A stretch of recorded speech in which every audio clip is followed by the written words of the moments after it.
नमस्कार, सियासी गलियारा देख रहे हैं आप। आपके साथ मैं हूं साकिब सुमन। सियासी गलियारे में हम आपको रूबरू कराते हैं प्रदेश की उन तमाम पॉलिटिकल अपडेट से जो आपके लिए बहुत जरूरी है, और इन पॉलिटिकल खबरों का आगे आने वाले दिनों में कुछ ना कुछ ऐसा अपडेट रहता है जो आपके लिए बहुत ज्यादा महत्वपूर्ण है। चलिए एक बार फिर से शुरुआत करते हैं सियासी गलियारे की, और अगले आधे घंटे में आपको बताते हैं कि प्रदेश का सियासी हाल क्या है।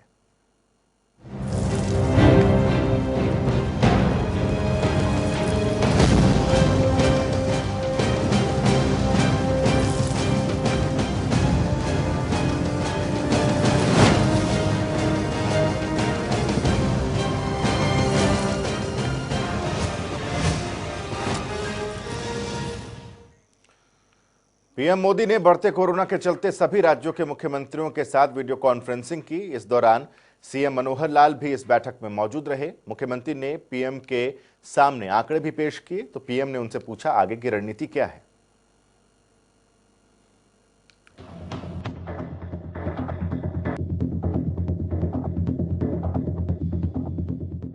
कोरोना जान ले रहा है।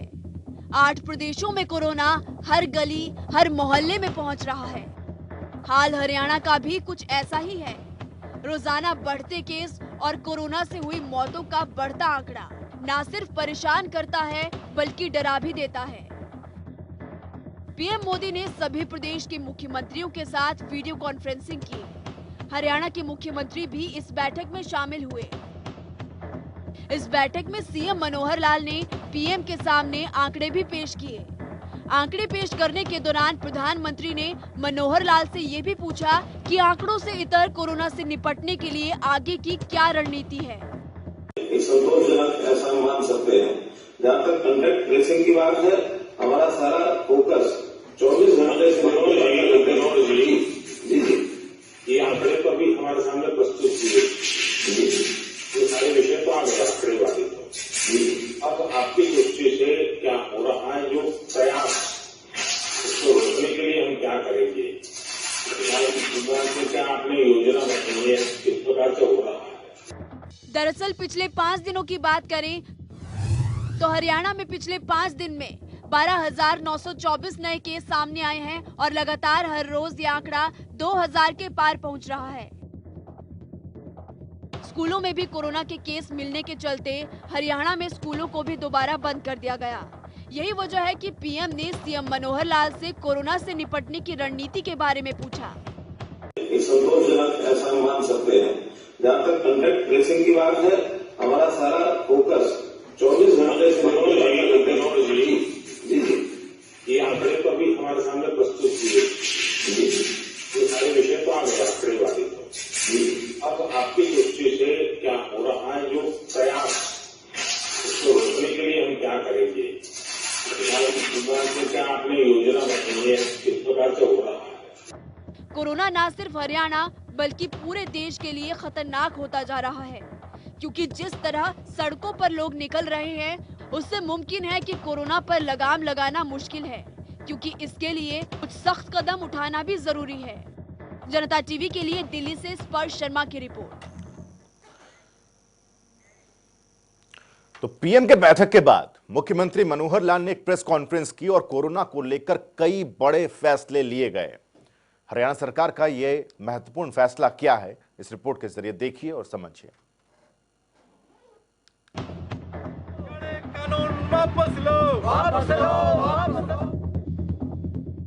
सैकड़ों मील से चलकर किसान दिल्ली कूच करने वाले हैं। कृषि कानूनों पर अपनी सुनाने आने वाले हैं। केंद्र सरकार से बात करने के लिए आने वाले हैं। हरियाणा पंजाब के किसान दिल्ली कूच करने को तैयार है। तो प्रशासन और सरकारों ने भी इस आंदोलन के लिए अपनी कुर्सी की पेटी को बांध लिया है। हरियाणा के मुख्यमंत्री मनोहर लाल ने किसानों के दिल्ली कूच के आंदोलन को देखते हुए 2 दिन पंजाब बॉर्डर सील करने का फैसला किया है। 26 और 27 नवंबर को पंजाब के सभी बॉर्डर सील किए जाएंगे। अभी 2 दिनों के लिए तो बॉर्डर सील करेंगे, इसीलिए मैंने अपील की है जनता से कि वो 2 दिन के लिए अवॉइड करें आना जाना। दरअसल सीएम मनोहर लाल ने भी पीएम की सभी मुख्यमंत्रियों के साथ वीडियो कॉन्फ्रेंसिंग की। इस चर्चा का सबसे जरूरी विषय था कोरोना की 3rd वेव, और इस वेव में हरियाणा भी शामिल है, क्योंकि 8 प्रदेशों में कोरोना तेजी से फैल रहा है। सीएम ने भी इसकी जानकारी दी और कहा कि हमने आश्वासन दिया है कि हम कोरोना से निपटने के लिए हर उपाय करेंगे। किसी प्रकार की गैदरिंग में कोई भी जो हॉल कम से कम जहाँ 100 की संख्या का स्पेस है तो वहाँ 50 लोग ही एकत्र होंगे, इससे ज़्यादा नहीं। और ओपन में अगर करना होगा तो 100 लोग कर सकते हैं, इससे ज़्यादा नहीं। बाकी जिलों में किसी इंडोर में करना होगा तो 100 की संख्या तय की है, ओपन में करना होगा तो 200 की संख्या तय की है। ये परसों 26 तारीख से ये नियम लागू हो जाएगा। तो मैं अपील भी करूँगा हरियाणा की जनता से कि इनके ऊपर, इन सब बिंदुओं पर वो थोड़ा सा कोरोना के फैलाव को रोकने की दृष्टि से ये पग उठा रहे हैं, इसलिए इसमें वो सहयोग करें, क्योंकि कोरोना से बचाना है तो लोग स्वयं अपनी जितनी सावधानी बरतेंगे उतना ही बचाया जा सकता है। बैठक के बाद सीएम ने कई बड़े बड़े फैसले कोरोना के चलते लिए। दरअसल सीएम मनोहर लाल ने बताया कि 1 करोड़ मास्क एक हफ्ते में बांटे जाएंगे। एनसीआर के 6 जिलों में सोशल डिस्टेंसिंग का ख्याल रखना होगा। एनसीआर के कार्यक्रम में हॉल के अंदर 50 लोगों की अनुमति। एनसीआर के कार्यक्रम में खुले में 100 से ज्यादा लोग नहीं होंगे शामिल। अन्य जिलों में हर कार्यक्रम में 100 लोगों की अनुमति होगी। कोरोना की वैक्सीन देने के लिए व्यवस्था बनाई जाएगी। पहले चरण में हेल्थ वर्करों को वैक्सीन दी जाएगी। 4 चरणों में वैक्सीन लोगों को दी जाएगी। सीएम ने कोरोना पर सख्ती का ये अंदेशा जनता तक पहुंचा दिया है कि संभल जाओ, वरना कुछ और सख्त फैसले लिए जा सकते हैं, क्योंकि ये कोरोना है, इससे खुद भी बचना है और दूसरों को भी बचाना है। जनता टीवी के लिए चंडीगढ़ से पवन सीवर की रिपोर्ट। इधर चंडीगढ़ में नेता विपक्ष भूपेंद्र हुड्डा ने कांग्रेस विधायक दल की एक बैठक बुलाई। बैठक में करीब 20 कांग्रेस के विधायक शामिल हुए और इस बैठक के बाद भूपेंद्र हुड्डा ने कई मुद्दों पर अपनी बात रखी, कई मुद्दों पर जनता तक अपनी बात पहुंचाने की कोशिश की।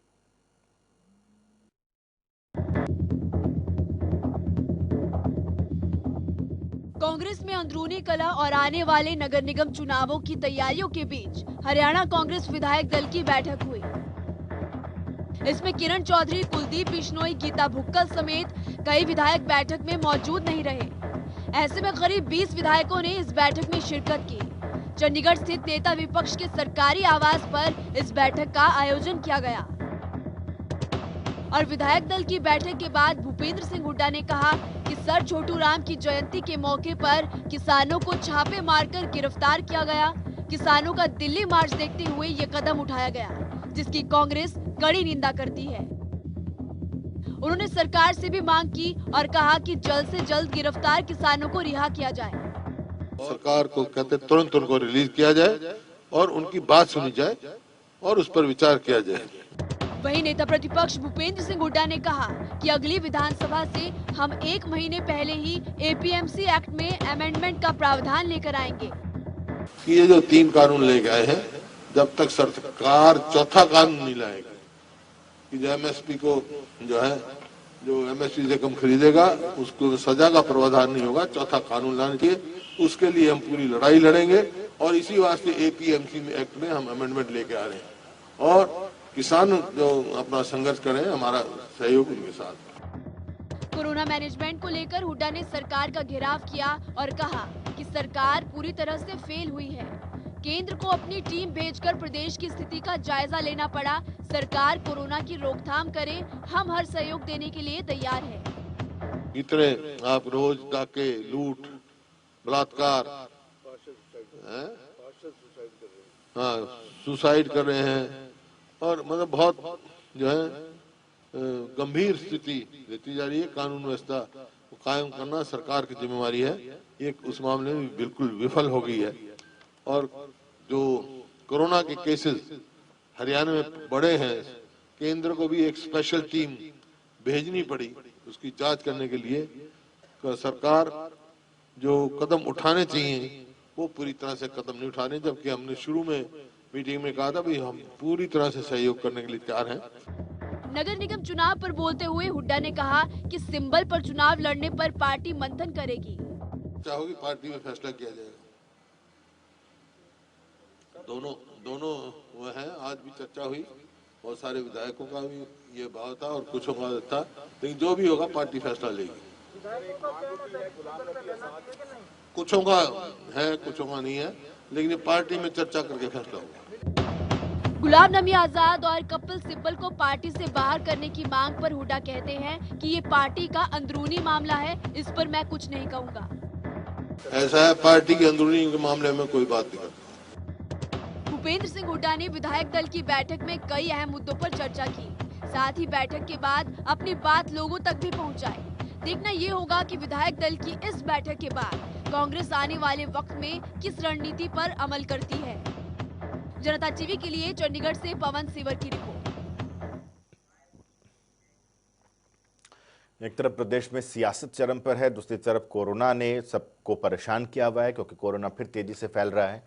शिक्षा मंत्री कंवरपाल गुर्जर ने भी कहा है कि लोगों ने नियमों की पालना नहीं की, इसलिए कोरोना फैला है। साथ ही किसानों के दिल्ली कूच पर भी शिक्षा मंत्री ने क्या कुछ कहा, इस रिपोर्ट में देखिए।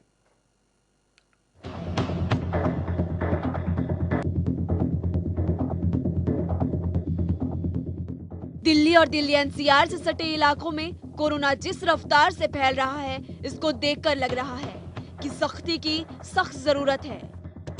हरियाणा भी कोरोना की इस लहर से अछूता नहीं रहा। रोजाना हरियाणा में भी कोरोना के आंकड़ों में तेजी देखने को मिल रही है। हरियाणा के कई जिलों में जिस कदर कोरोना का कहर बढ़ रहा है, वहां सबसे ज्यादा लोगों को सचेत रहने की जरूरत है। हरियाणा के शिक्षा मंत्री कंवरपाल गुर्जर ने कोरोना के बढ़ते मामलों पर बोलते हुए कहा कि लॉकडाउन के बाद लोगों ने नियमों की पालना सही से नहीं की, लेकिन इस बात की जरूरत है कि नियम की सही तरह से पालना हो। देखिए, लॉकडाउन के बाद मुझे लगता है कि थोड़ा सा लोगों ने जो है वो उन नियमों का पालन करने में थोड़ी ढिलाई बरती है। तो जरूरत इस बात की है कि जितना पहले लोग उसमें उन नियमों का पालन कर रहे थे, सोशल डिस्टेंसिंग का पालन कर रहे थे और मास्क लगाने की बात थी, चाहे सैनिटाइज की बात थी, तो उन सब चीजों का पालन उसी प्रकार से लोगों को करना चाहिए। कोरोना काल में स्कूल खोले गए, लेकिन उन्हें फिर बंद कर दिया गया। आगे अब स्कूलों को खोला जाएगा। इस पर बोलते हुए शिक्षा मंत्री ने कहा कि प्रदेश में जैसी परिस्थितियां होंगी वैसा ही तय किया जाएगा कि स्कूलों को कब खोलना है। बच्चों को स्कूलों में कोरोना हुआ ऐसा महसूस नहीं होता। ऐसा लगता है कि बच्चे बाहर से ही कोरोना पॉजिटिव हुए, उनमें कोई लक्षण नहीं थे। जैसी परिस्थितियां होंगी उसके हिसाब से निर्णय ले लेंगे। अभी 176 या 173 बच्चे जो हैं कोरोना पॉजिटिव मिले। ऐसा नहीं है कि कोई कोरोना पॉजिटिव वहां से हुए, वो स्कूल से वो थे पीछे से, और कोई उनमें ऐसे लक्षण भी दिखाई नहीं दे रहे थे। लेकिन जब चेकअप हुआ तो चेकअप में इतने बच्चे आए, कुछ टीचर भी इसमें बड़ी संख्या में टीचर भी आए। तो ऐसे में हमने विचार किया कि अब जरूरत है कि इसको बंद कर दिया जाए, स्कूलों को भी कुछ टाइम के लिए बंद किया जाए। जहां बच्चे पॉजिटिव आए वहां हमने 15 दिन के लिए स्कूल को बंद किया और ये 30 तारीख तक 30 नवंबर तक हमने बंद किया। किसानों को लेकर कांग्रेस को भी शिक्षा मंत्री ने एक बार फिर निशाने पर लिया और कह दिया कि कांग्रेस प्रदेश को बरगलाने का काम करती है, उन्हें दूसरा कोई काम नहीं आता। देखिए, आज की तारीख में वो जमाना चला गया। वो पहले था कि जमाना के आप कोई घटना होती और उसकी सच्चाई को आप छुपा लेते। आज आप किसी बात की किसी भी सच्चाई को आप छुपा ही नहीं सकते कहीं भी, अब इतना है ही नहीं कोई। तो जो सच्चाई है वो समाज के सामने है। वैसे ही मैं समझता हूँ कि इनके पास कोई मुद्दा नहीं रहा कांग्रेस के पास, तो इसलिए कुछ ना कुछ उल जलूल बातें ये कहते रहते हैं। आज के टाइम में आपको लगता है कि सच्चाई छुप सकती है। अब इतना मीडिया, इतना सारा कुछ है, अगर आप एक छोटी सी चीज भी छुपा लोगे तो आप किसी को भी जवाब देना मुश्किल होगा। तो मैं समझता हूँ कि बिना बात की गलतफहमी पैदा करते हैं लोगों के बीच में और बहकाने का काम करते हैं। किसानों के प्रदर्शन और दिल्ली कूच पर कंवरपाल गुर्जर ने कहा कि कोविड को देखते हुए भी किसानों को प्रदर्शन में नहीं जाना चाहिए, बल्कि जो बिलों का विरोध कर रहे हैं उनका विरोध किसानों को रोकना चाहिए। आप कोविड की दृष्टि से देखो तो तब भी उसमें बचाव की जरूरत है, नहीं जाना चाहिए। और अगर आप बिलों की तरीके से देखो तो मैं समझता हूँ कि जो लोग इन बिलों का विरोध कर रहे हैं उनका विरोध करना चाहिए। प्रदेश में कोरोना का कहर, ऊपर से किसानों का प्रदर्शन सरकार के लिए परेशानी खड़ी कर रहा है। एक तरफ देश के अन्नदाता सड़क पर है, तो दूसरी तरफ कोरोना भी सड़कों से घरों तक तेजी से फैल रहा है। जनता टीवी के लिए चंडीगढ़ से पवन सिवर की रिपोर्ट। इधर गठबंधन सरकार में गृह मंत्री अनिल विज और डिप्टी सीएम दुष्यंत चौटाला एक बार फिर अपने बयानों को लेकर आमने सामने आ गए हैं। शराब घोटाले के बाद अब पूर्व पार्षद की मौत के मामले में एसपी पर एफआईआर ने दोनों को एक दूसरे के खिलाफ ला खड़ा किया है और इस पर मुख्यमंत्री का भी एक बयान बहुत महत्वपूर्ण है।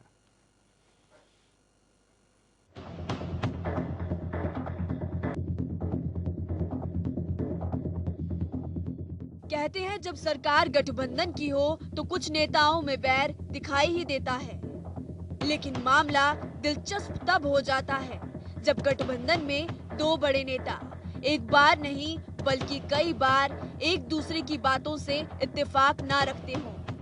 हरियाणा का हाल भी कुछ ऐसा ही है। एक तरफ प्रदेश के गृह मंत्री अनिल विज है जो हर वक्त हर मसले पर अपनी राय को बेबाकी से रखते हैं, तो दूसरी तरफ गठबंधन के साथी और प्रदेश के उप मुख्यमंत्री दुष्यंत चौटाला। पानीपत में पूर्व पार्षद की मौत हुई। पूर्व पार्षद की चिंता की आग उनके परिजनों के सीने में ठंडी भी नहीं हुई होगी कि हरियाणा के दो बड़े नेताओं के बीच बयानबाजियां शुरू हो गई। दरअसल इस मसले में एसपी समेत दो अन्य पुलिसकर्मियों पर एफआईआर हुई। विज ने कहा कि चाहे कोई भी हो, कार्रवाई तो सख्त होगी ही। तो दूसरी तरफ प्रदेश के उप मुख्यमंत्री दुष्यंत चौटाला है जो इस फैसले को ही गलत ठहरा देते हैं। वो कहते हैं कि इस हिसाब से तो राज्य में क्राइम होने पर डीजीपी के खिलाफ भी कार्रवाई होनी चाहिए। पानीपत में पूर्व पार्षद की सुसाइड का मामला था, उसमें एसपी के खिलाफ एफआईआर दर्ज कर ली गई है, क्या कुछ कार्रवाई की जाएगी? क्या जो भी एफआईआर दर्ज कराई गई है उसके मुताबिक कार्रवाई की जाएगी। अब एफआईआर में चाहे कोई हो, कोई अथॉरिटी हो, निर्भीक होकर कार्रवाई की जाएगी। देखो, जो पानीपत की घटना हुई बड़ी निंदनीय है और जिस तरीके से 72 घंटे बाद पार्षद की बॉडी मिली और उसको किसने उकसाया है, क्या किया है, वो अपने आप में अंडर इन्वेस्टिगेशन है। मगर सुप्रिटेंडेंट ऑफ पुलिस के विरुद्ध एफआईआर करना, फिर तो कल डीजीपी के खिलाफ भी एफआईआर होनी चाहिए। स्टेट में कोई क्राइम जब तक कोई एविडेंस नहीं है, मैं ये मानता हूँ कि ये जो कदम उठाया गया, बेटी ने शिकायत दी थी एसपी, वो कदम जायज नहीं है। अपनी अपनी सोच हो सकती है, एचएम की खुद की सोच या डीजीपी की खुद की सोच हो सकती है। मैं ये मानता हूँ कि अगर कोई डिस्ट्रिक्ट में इस तरह की घटना होती है तो डिस्ट्रिक्ट का कप्तान का नाम आना और उकसाने में नाम आना, ये मुझे जायज नहीं लगा। हर व्यक्ति की अपनी सोच है और मैं इसके पक्ष में। एक प्रदेश के गृह मंत्री है तो दूसरी तरफ प्रदेश के डिप्टी सीएम। खैर, दोनों को छोड़िए, इस मसले पर मुख्यमंत्री को भी सुनिए। वो कहते हैं कि एफआईआर का मतलब होता है जो शिकायत करता है उसकी शिकायत दर्ज करना। पूर्व पार्षद हरीश शर्मा की बेटी ने अपनी शिकायत में जो कहा था उसी आधार पर एफआईआर दर्ज की गई है।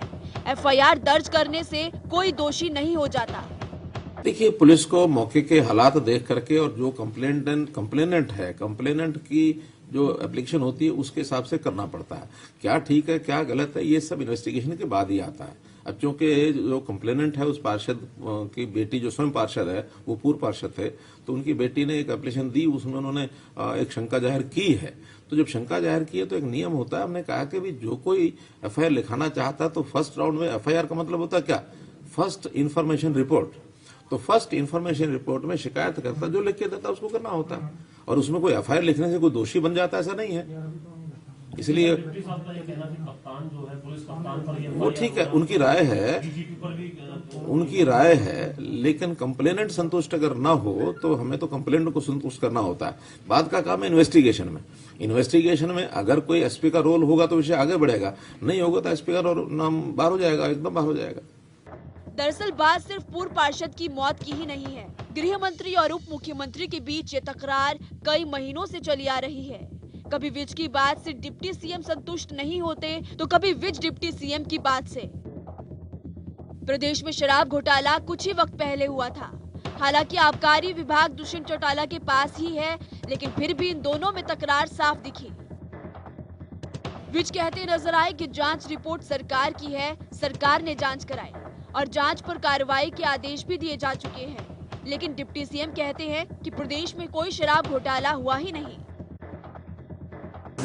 जांच रिपोर्ट तो सरकार की है और वो सरकार का हिस्सा है और सरकार ने करवाई है जांच को मुख्यमंत्री जी ने अपनी संतुष्टि कर दी है। जांच पर कार्रवाई के आदेश हो गए हैं। जांच पर स्टेट विजिलेंस को केस चला गया है कि किसी तरह का घोटाला नहीं। हर वार पर राजनीति में पलटवार होता है, लेकिन वो पलटवार तब ज्यादा दिलचस्प हो जाता है जब एक ही खेमे से वार भी हो और पलटवार भी। गठबंधन की सरकार को अगर अपनी गांठ को यूं ही बांधे रखना है तो राय भी एक ही रखनी होगी और एक दूसरे के फैसले पर यकीन भी करना होगा, क्योंकि विश्वास की ये डोर अगर टूटी तो फिर उसे जोड़ पाना मुश्किल होगा और अगर जुड़ भी जाए तो उसकी गांठ दिखेगी भी और जाहिर भी होगी। जनता टीवी के लिए चंडीगढ़ से पवन सीवर की रिपोर्ट। तो इसी के साथ सियासी गलियारे में आज के लिए बस इतना ही। कुछ और अहम खबरें लगातार जनता टीवी पर आपके लिए आएंगी, लेकिन एक ब्रेक के बाद।